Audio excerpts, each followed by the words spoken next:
Nagising ako. Sigurado ako. Nagising talaga ako noon. Namalayan ko na nakahinto na yung bus. Naisip ko agad, baka nasa Ecoland Terminal ng Davao. Pero ang nakapagtataka, ako na lang mag-isa. Yung pinsan ko, wala. Yung ibang pasahero, wala rin. Ultimo yung driver at konduktor, wala. Tumayo ako at sumilip sa mga bintana. At wala akong ibang makita, kundi mga nakaparadang bus. Nakapila, kaya nagmukhang mga tren.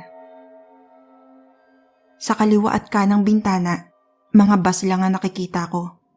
Sa harap at likod ng kinaroroonan ko, mga bus din. Nakalimutan ba ako ng pinsan ko? Tapos hindi ako namalayan ng